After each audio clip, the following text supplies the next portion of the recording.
За үзэн тэгэхээр умар дэвтэ номын дараагийн партаар уулзаад бэлэн болсон байна. Тэгээ бичлэг өгөхөөс өмнө би та нарт нэг зүйлийг маш сайн харуулъя. Тэгээ өмнөх партууд дээр бичиж байгаа комментууд яаж байгаа юм бэ?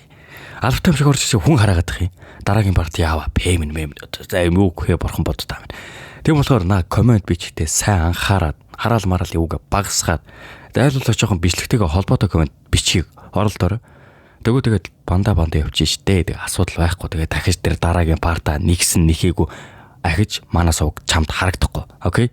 Тэгээд хидэрхий олон юм ярьсан болохоор одоо шууд цуврал руу оръё.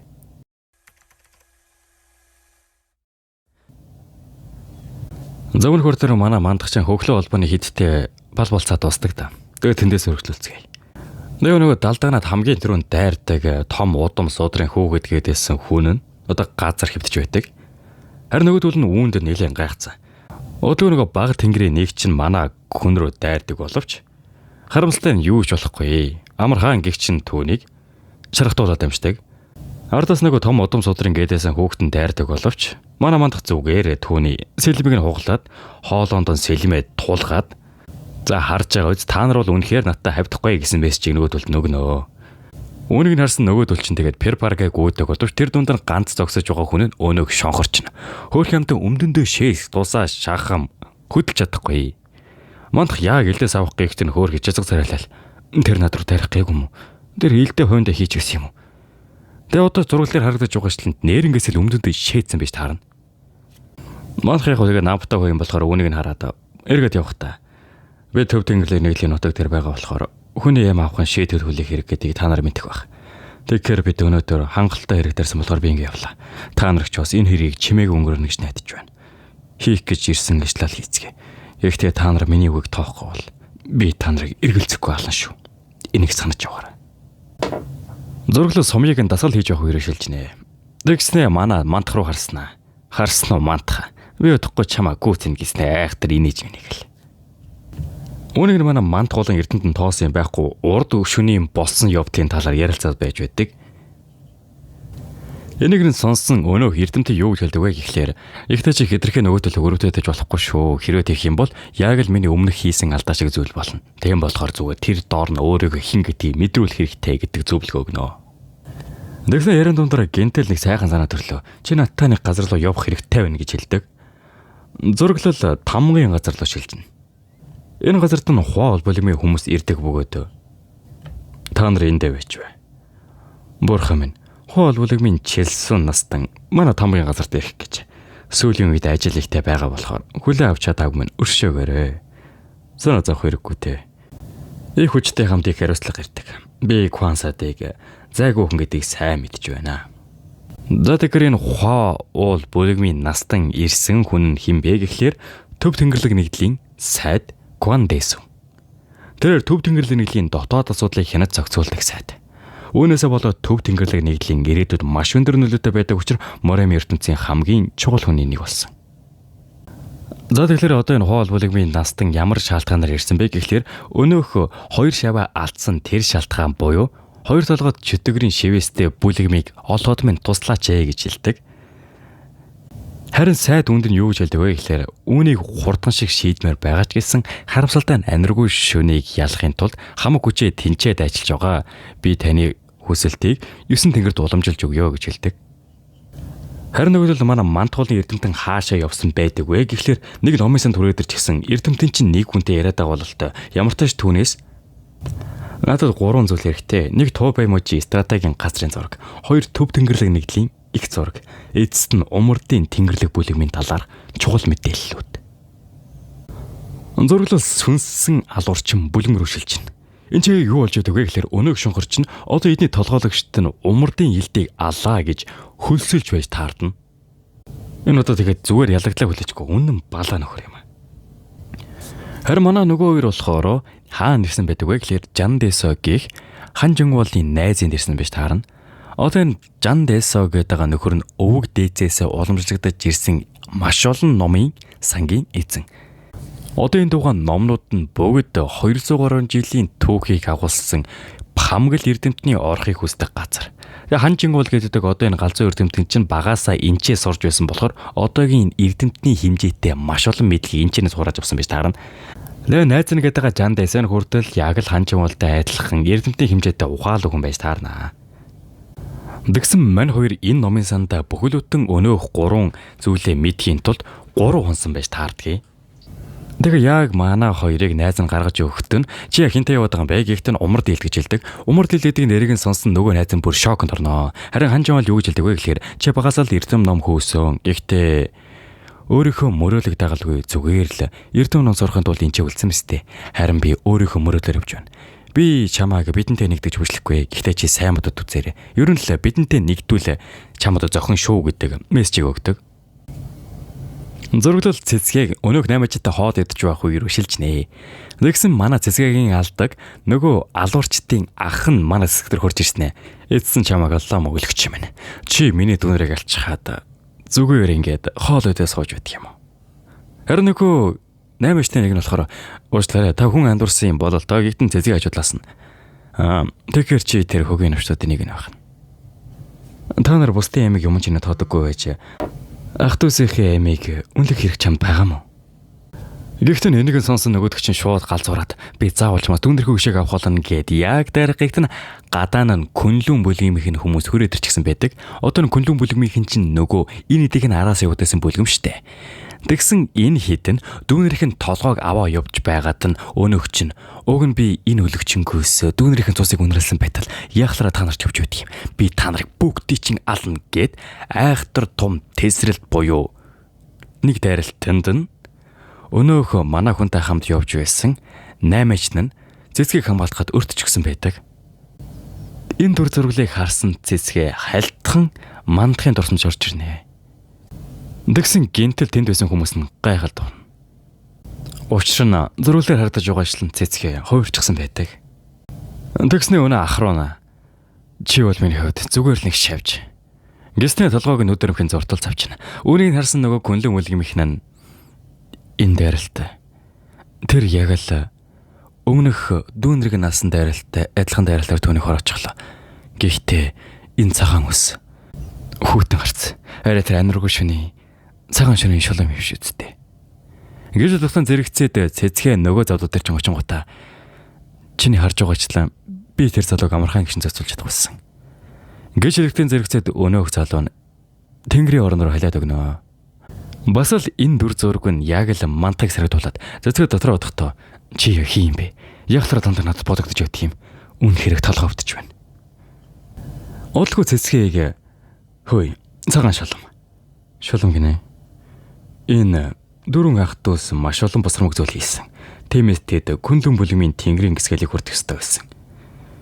Хэрв тийм юм бол би та нарт тус болсон байна. Юу гуйлсан юм? Баярлалаа жилээч. Биш ээ. Тэр чухал биш. Хэдээ тэд өвхөх ёстой байсан ч тэднийг жам ёсоор шийдэх ёстой байсан юм. Хэрвээ чи тэднийг ингэж өршөөлгүй алах юм бол чи тэднээс ялгаагүй хүн болно. Гэхдээ үүнээс бас нэг хэрэг үүсэж байна. Чи бол анируугүй шүний цагаан шулуун. Күнлэн бүлгмийн нэрийн өмнөөс бид одоо чамайг баривчлах болно. Бид гэвэл. Чиси өөрийн амар хэллээ. Тэд маш олон босромог зүйл хийсэн. Харин энэ худалдаачид маш үнэн шударгаар амьдарч байхад тэднийг алах нь чамд ерөөсөө падгүй юу? Чи яаж агуу күнлэн бүлгмийн нэр хүнд гутаа зургалж байна? Нэр хүнд гинэ. Та нар ямар хуваагүй юм бэ? Бас яагаад намайг цагаан шулуун гэдэг байгаа юм? Та нар эцсийн гэзэд аниргүй шинэйг муугаар бодож ирсэн. Гэхдээ би хизэж тэгж байгаагүй. Амьд үлдэхийн төлөө тулалдах нүгэл юм бол та нар бүгд л нүгэлтэн. Битгий өөрсдөө өндөр зөхөх дугаарай. Хэрвээ чин шударгаар тэнгэрийн гисгэлийг хүртэх хүн гэж байдаг бол тэр нь би л биш таарна. Гэстэй нөгөөд өрөвшин дайрнаа. Зураглал шууд л манай хоёрлоо шилжинэ. Уг нь энчээ төв тэнгэрлэг нэгдэлтний эзэгнэгчтэй сулаад бүхэл уушин газарт өөрөн байх ёстой байтал энэ уушин газарт нь ерөөсөө хүн амтан байхгүй зөвхөн манай хоёр л байдаг. Үүнд нь жаахан гайхсан хэдий ч ямар тач энэ бол хоёулынхын зорилгын төлөө сүүлийн хундах шүү гэд яг ярилцаж суухт нь гинтэл маш олон цэргүүд манай хоёрыг отлонд оруулсан байж таарнаа. Мандах шууд л байдлыг ойлгон төрүүл дээрсэн гурвыг нь сатаар болонгуудаа зайгаа аван ханжингууд өөрийнхөө нөмрийг нөмрүүлээд энэ нөмрөг ихэнх энгийн дайралтыг хаана гэдэг чи мэдж байгаа. Тайлж болохгүй шүү. Дотор 30 орчим хайссан юм байна. Харин гадаа 40 орчим байна. Бид нийт 83 хүнтэй тултах Төв тэнгэр дэгнэдэл ийм олон эсэсийн гарч ирэх гэж. Би эргэн дөрнө мэдэрч байсан ч тэднийг огт мэдэрсэнгүй. Тэд маш чадварлаг эсэсэнүүдийн бүлэглэл байна. Тэднийг алхаас өөр арга голтой. Үгүй бол би эндээс гарч чадахгүй. Тийм ээ.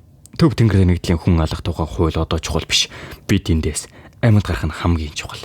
Миний ардаас холдож болохгүй шүү. Шууд л 3 хүн манай хүн рүү дайрдаг боловч маш хурдан цавчилтаар тэр гурвыг цааш нь харуулхад өнөө төлн тэр итгэмэрг урд юм.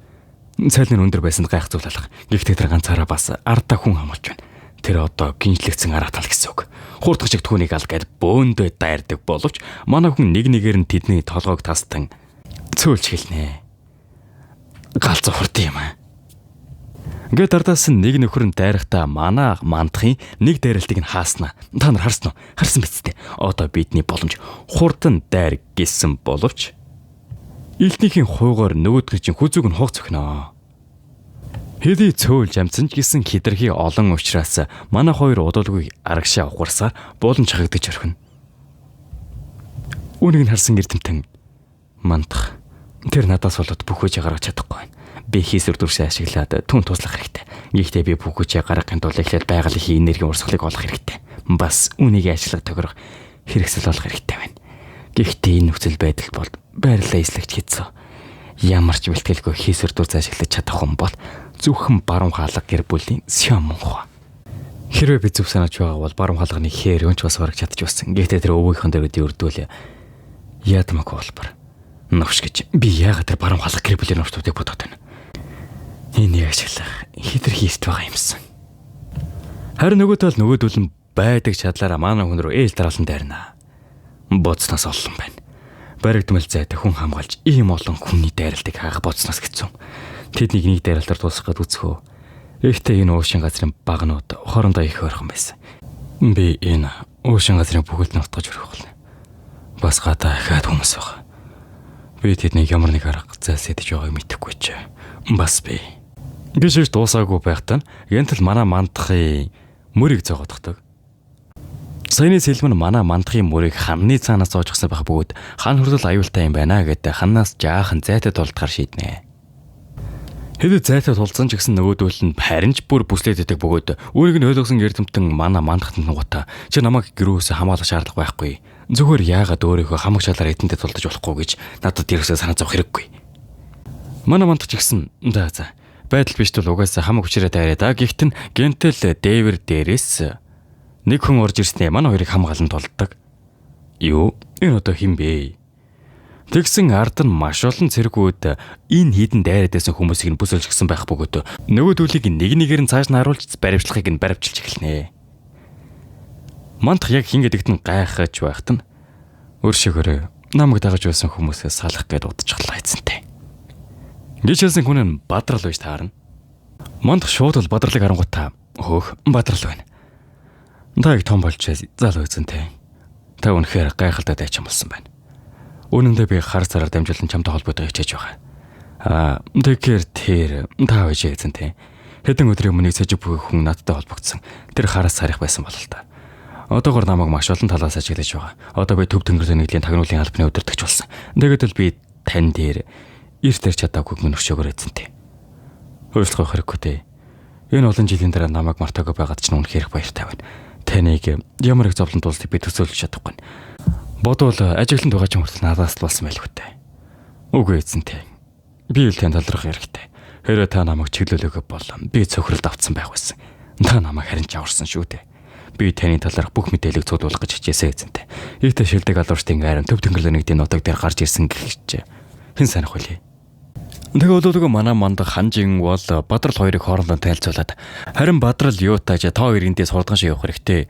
Хэдийн гадаах нөхдүүдийн учрыг нь олчихсан болохоор санаа зовтгүй айл болох хурдхан шиг эндээс яв. Би удахгүй тань дээр очих болно эзэнд минь. Хэлснийхэн дагуу мандах ханжин бол хоёр явсан даруйд нь Бадрал нөхдөлдөө хандангуудаа зөвхөн нэгийг нь ламдуултыг харин бусдыг нь бүгдийг нь аль гэсэн тушаал өгнө. Манай өрөөдөө зугтаж явахт нь гинтэл нэг хүн дагаад ах бөгөөд өнөөгөр манай мандах яг цааш наруулах гэж явахт нь энэ нь саг явж таарнаа. Тэгээ саг яг юу гэж хэлдэг вэ гэхээр би байна. Би шууд хэлье. Одоо чамайг алуурч өгөөж байна. Гэхдээ тэрнээс гадна төв тэнгэрийн нэгдийн хөлтийн зэргүүдийн бүлэгч бас мэдээлэл аваад одоо нааш ирж яваа. Ийм хурдноо. Мэдс ямаа энэ гарцааг баталт биш таарлаа. Хэн нэгэн төв технологийн нэгдлийн нутаг дэвсгэртээ цус оргож болохгүй гэсэн хоргийг ашиглан биднийг өрхөнд оруулсан байна. Тэгэхээр энэ чи яг юу болоод байгаа вэ гэхлээр төв технологийн нэгдэл ерөөсө цус орсож болохгүй гэсэн шүү дээ.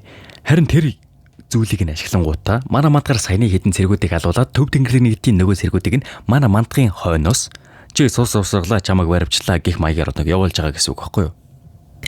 Тэгээ манайд яг ямар гаргалаа гаргадаг вэ гэхлээр өнөө хэрдэмтэн чинь за яах. Бид хэдийн ийм өсөл байлд ортоос хойш тэдэнтэй уулзах хамгийн төгс цаг нь. Тийм болохоор бид тэдэн дээр очино. Ихтэй жаахан хугацаа очих хэрэгтэй. Гиснэ ямар тааж мандах одоо энэ үйлцэн ардаас ярьж байгаа хэдийг зохицуулаа.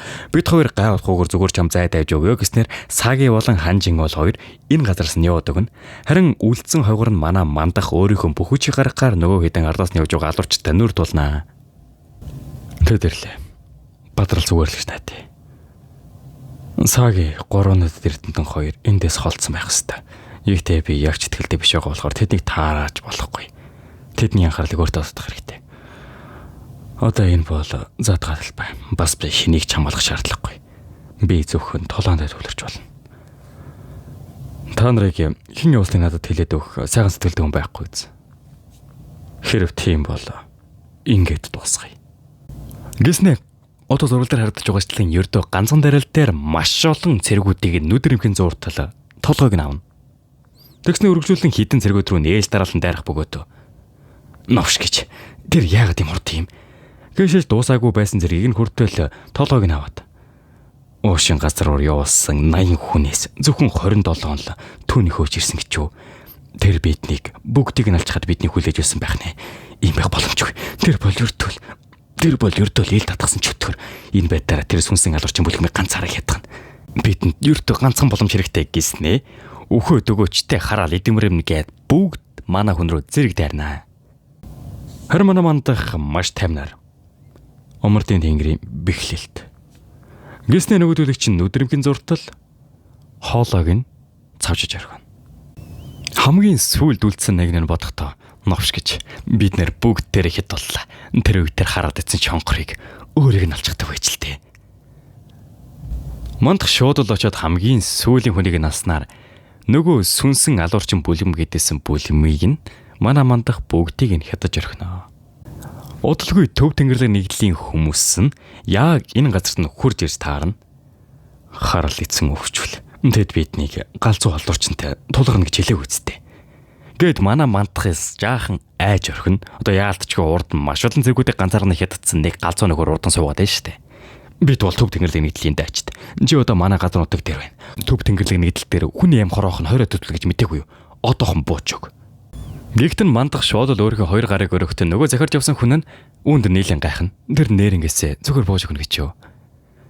Нэгсэн нэг зэрэг нь манай хүний сэлбийг нь хурааж авах гэж оролдоход нь хажуудлаас нь мандах битгий хөрөө. Хэрэг хөрөх юм бол чи өөр асуулт бар. Ганцхан биел наа сэлэмжийг хурж болт ямаа гихтэн битгий цолиороо та гэд сэлбийг нь барихт нь яалтчгүй одоо энэ мандахын сэлмийг авсан саагийн уртл ховстуулсан штэ. Тэгэхээр энэ зэрэг нь нүдэрмхийн зуртал ухаан алдаад гэж байгаа байхгүй юу? Харсан биз дээ. Би та нарын урдаас ерөөсөө сэлмийн ашиглахгүй болохоор битгий санаа зовоо. Би зүгээр л шорондоо оръё. Харин нөгөөтөл бадралыг сууж байхад нь өөрийнх нь туслах хурж ирснэ. Уг нь бид нар бүгдийг нь хязсан гэж бодсон байтал үйлцэн хэдэн мандах дээр очиод мандах бүгдийг нь зохицуулчихсан текстээ төв тэнгэрлэг нэгдэл баригдсан байна гэдэг мэдээллийг өгөхт нь бадрал дотор одохдоо тэр зүгээрснэ баригдахгүй. Тэр дотроо нэг зүйл заавал бодсон байж таараа. 5 жилийн өмнө шөнийн салбарт нэг жил хамлуулсны дараа хэдий би доо зэрэглийн дайчин гэгдэж байсан ч шөнийн салбарын хатуу хяналтанд боолоос өөрцөхөө нэгэн би тэр үед л тэдэнтэй болцсон. Одоо энэ бадралыг дагаад байгаа хүмүүс нь өмнө нь манай хүнээ зүтгэдэг байсан хүнд нь баригдан яг л боолоос өөрцөхөө бүр энэ хүн нь энэ хэдийг шорон тойроод өлсгөж алд гэсэн тушаал өгсөн байдаг. Харин бадрал эдийг харангуйтаа өмнө нь яг анд нөхдөд алдаж байсан шиг дурсам чин сэтрэн тэдэнд байнгын хоол өгж байсан байж таарна. Тэгээд тэдэнд хэлэхдээ энэ бол төгсгөл бишээ. Та нар зүгээр л тэр хүний юу хий гэсэн болгоныг хийгээд зүгээр л үгээр нь байх юм бол хизээ нэг өдөр та нар суллагдчихл таарна.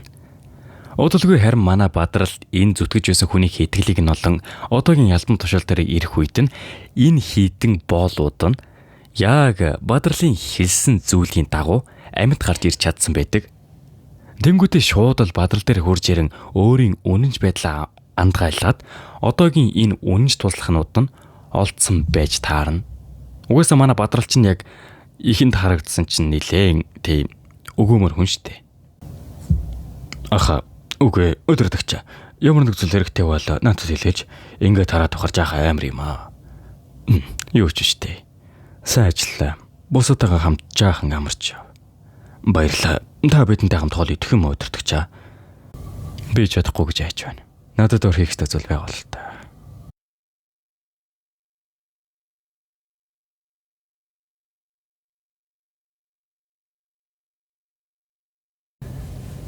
Зөв хүрээд энүүдийн бардыг дуусгаж байна. Тэгэхээр та хэд маань дараа дараагийн бардыг илүү хурдан авч үзэх өсвөл эхлээд комент өгж яах нь зас.